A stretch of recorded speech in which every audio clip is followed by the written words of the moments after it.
Next topic है for home contracts में भी स्पेसिफिकली इन्फोर्स। वो कौन से लोग हैं जिनके मुतालिक अदालत उनको स्पेसिफिकली तौर पर उन्हें इंटाइटल समझती है कि उनको दिलवा के देगी स्पेसिफिक परफॉर्मेंस। वो कोई पार्टी भी हो सकती है, उसको दिलवाया जा सकता है।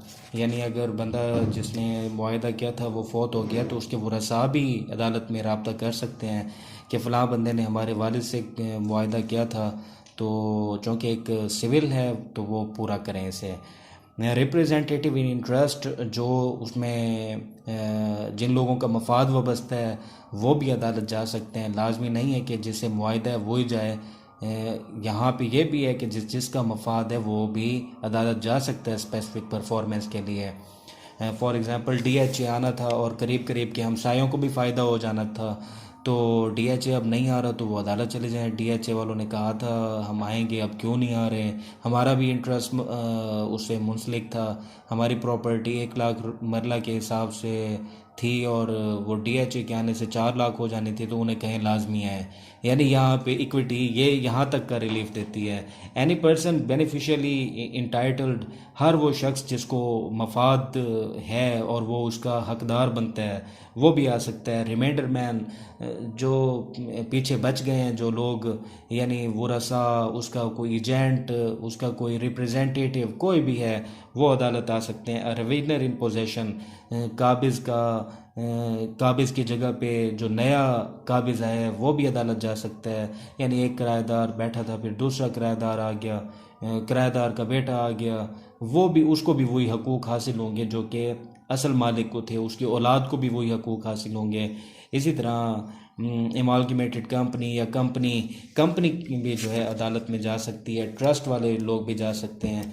पार्ट परफॉर्मेंस के हवाले से आगे क्वेश्चन है कि part performance of the contract क्या होता है। Court always order for specific performance as a whole, are there any exception to the general rule.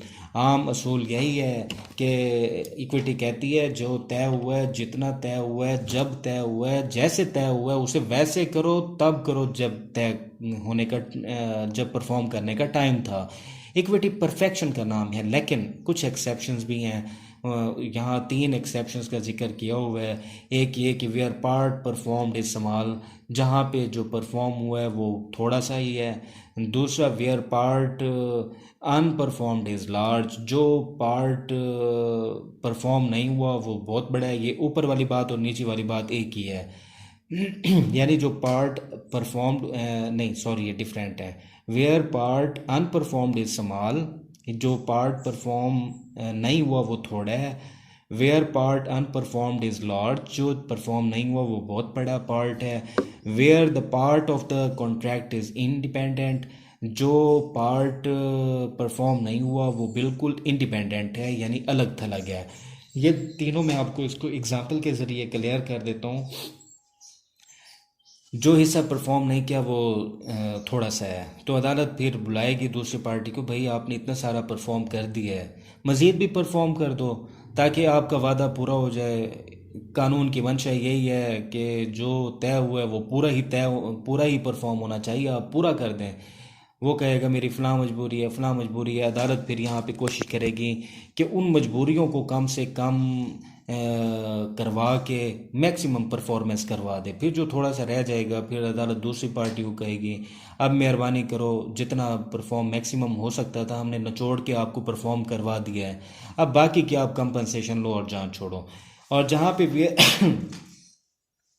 Where part unperformed is large, जहाँ पे यहाँ ऐसा हुआ है कि जो परफॉर्म नहीं हुआ हो सका वो बहुत बड़ा है, तो अदालत फिर कहती है कि मैक्सिमम जितना भी हो सके आप परफॉर्म करें। पार्टी को कंपेल करती है, उसे दबाव देती है और मैक्सिमम परफॉर्मेंस करा के दे देती है।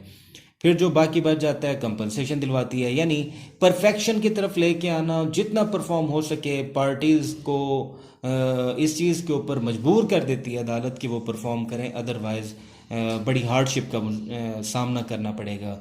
और तीसरा ये कि where the part of the contract is independent, कि यहाँ पे काम की नोयत मुख्तलिफ है, यानी काम को 3 4 5 हिस्सों में तकसीम किया जा सकता है। घर है जिस तरह बन रहा है, कुछ मिस्त्री ने करना है, कुछ मज़दूर ने करना है, कुछ प्लम्बर ने करना है, कुछ वेल्डर ने करना है, तो ये मुख्तलिफ पार्ट्स हैं। तो अदालत हर बंदे को उसके रिस्पेक्टिव ड्यूटीज़ के हवाले से कहेगा, आप अपना प्लम्बरिंग का काम करें, आप अपना पेंटिंग का करें, आप डेंटिंग का करें, आप घर को इसकी अपना तामीर का काम करें। इसी तरह मार्बल लगाने वाले को कहेंगे आप अपना मार्बल मैक्सिमम लगाने की कोशिश करें। यानी हर बंदे को इंडिपेंडेंटली तौर पर अदालत मजबूर करेगी। इस तरह काफ़ी हद तक काम ने कवर हो जाना है। इसी तरह नेक्स्ट टॉपिक है रिसेशन ऑफ द कॉन्ट्रैक्ट, मनसूखी मुआहदा। एक पार्टी या दो पार्टीज़ के दरमियान मुआहदा हुआ, एक कहता है मैं आपको ये काम करके दूंगा, दूसरा कहता है मैं आपको इतने पैसे दूंगा, और पैसों के बदले वो एक चेक दे देता है कि ये मैं चेक दे रहा हूँ, आप कैश करा लेना। चेक नंबर वो जो होता है वो हर चेक का डिफरेंट होता है। उन्होंने जो स्टैम्प पेपर लिखा उसके ऊपर ये तहरीर लिखी, ये बंदा काम करके देगा, ये बंदा पैसे देगा, इन पैसों की बस इसने जो है ये चेक दे दिया है, इस चेक का ये नंबर है फ़लाँ फ़लाँ। अब मुआहदा हो गया, मुआहदे के बाद वो दूसरा बंदा फिर जाते, वो कहता है मैं तो काम नहीं कर सकता, मैं मजबूर हूँ, मैं बीमार हूँ, मैं काम नहीं करता। अब ये दूसरा बंदा घर ना बैठ जाए, बल्कि ये क्या करे, सबसे पहले मुआहदे को फसख करवाए, उसे जाके रिसेशन करवाए, क्योंकि उसने चेक दिया हुआ है। चेक देना बाजू काट के देने के मुतरादिफ है। ये जाए दोबारा कोर्ट, और जाके कोर्ट ऑफ इक्विटी को कहे कि मेरा रिलीफ ये है कि जो मेरा चेक था उसे कैंसिल किया जाए, जो मैंने इसे स्टैम्प पेपर लिख के दिया था मैं पैसे दूंगा उसे भी कैंसिल किया जाए। कल को ये मेरे ऊपर पर्चा ना करा दे कि मैं इसके अकाउंट में से पैसे निकलवाने गया हूँ तो वहाँ तो पैसे ही नहीं पड़े, इसने मुझे वादा किया था पैसे देगा, तो मैंने ये पैसे देने थे इसको इस काम के एवज, लिहाजा इसने मेरा काम नहीं किया। आप भी मेरी तरफ से ये पैसे देने वाली जो जिम्मेदारी है इसको फसख कर दें, इसको रिसेस कर दें, इसको यहाँ से निकाल दें। तो इसको हम कहते हैं रिसेशन ऑफ द कॉन्ट्रैक्ट। इसी तरह जब आप एक आईडी कार्ड बनवाते हैं, उसमें आईडी कार्ड में गलती हो गई है, नाम आपको और था लिख और दिया, तो नादरा आपको उस वक्त तक नया आईडी कार्ड बना के नहीं देगी जब तक आप पिछला आईडी कार्ड जमा नहीं करवाएंगे, वरना तो आपके पास पिछला भी रह गया तो आप उसका मिसयूज़ करेंगे। या तो आईडी कार्ड गुम हो जाता होता है, या तो आईडी कार्ड में गलती है तो वापस कर दें, गुम हो गया तो रपट करवाएं। थाने के अंदर थाने की रपट की जो कॉपी है वो जाके कोर्ट ऑफ इक्विटी में नादरा के पास जमा करवाएंगे, जी मेरा आईडी कार्ड गुम हो गया था, नाम मेरा ठीक लिखा हुआ था, वल्दियत ठीक लिखी हुई थी, जोजियत ठीक लिखी हुई थी, आईडी कार्ड नंबर ठीक था, प्लेस ऑफ बर्थ ये सारी चीज़ें ठीक थी, लेकिन गुम हो गया तो मुझे नया चाहिए। वो पिछला जैसे ही आप उसकी रपट वाली कॉपी जमा करवाएंगे वो अपने रिकॉर्ड के अंदर उसको ख़त्म कर देंगे, फिर वो इनइफेक्टिव हो जाएगा। भले आपके पास पड़ा भी होगा, आपने झूठ भी बोला होगा, तब भी उसकी हैसियत कोई नहीं होगी, वो कागज़ का एक टुकड़ा ही होगा, वो वैलिड नहीं होगा। जहाँ पे आप इस्तेमाल करने की कोशिश करेंगे बैंक्स में, जहाँ जहाँ आपकी ट्रांजैक्शंस होती हैं, जैसे ही आप उस आईडी कार्ड का इस्तेमाल करेंगे फ़ौरन आप वहाँ पकड़े जाएंगे। नेक्स्ट है डिक्लेरेशन के हवाले से। डिक्लेरेशन होता है डिक्लेरेशन ऑफ राइट के हवाले से कि जी मेरा फ़लाँ चीज़ के ऊपर इस्तेहकाक बनता है, मुझे वो चीज़ मेरे डिक्लेयर की जाए, उसको माना जाए कि वो मेरी है, इसके अलावा मेरे पास कोई और चारा जोई नहीं है। मकान है आपका, उसके ऊपर कोई शुफा करना चाहता है तो आप अदालत से इस्तकरार हक़ का दावा कर देते हैं कि जी मेरे मकान को मेरा नाम पे ही डिक्लेयर कर दिया जाए, ये रजिस्टर्ड है मेरे नाम पे, लेकिन इसके ऊपर फ़लाँ शख्स शुफा कर रहा है कि मैं इसका मालिक बनना चाहता हूँ, मैं ख़रीदना चाहता हूँ।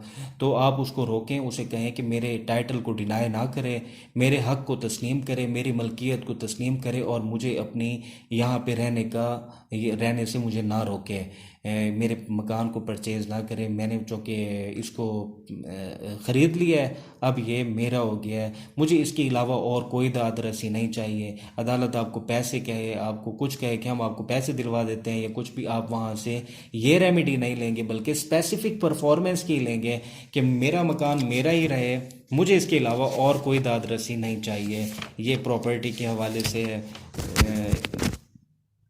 नेक्स्ट क्वेश्चन है इंजंक्शन के हवाले से, हुक्म इम्तना के हवाले से कि ये दो तरह के होते हैं, प्रोहिबिटरी भी होते हैं, मैंडेटरी भी होते हैं। स्टे आप लगवा लेते होते हैं किसी चीज़ के ऊपर जहाँ पे आपको लगता है कि कोई न्यू सेंस होने वाली है, कोई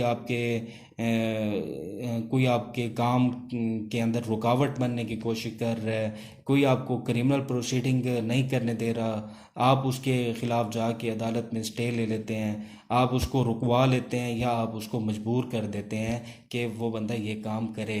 कि यानी कहीं पे अगर ड्यूटी तय है कि वो करे तो आप उसे करवाने पे मजबूर कर देते हैं, जहाँ रुकने का होता है आप उसे रुकने पे मजबूर कर देते हैं।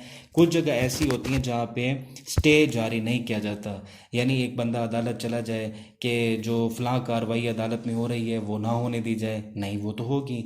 कोई बंदा चला जाता है कि जी फ़लाँ रोड बन रहा है, मेरा घर उसमें आ रहा है, तो उसको स्टे किया जाए, रोड ना बनने दिया जाए।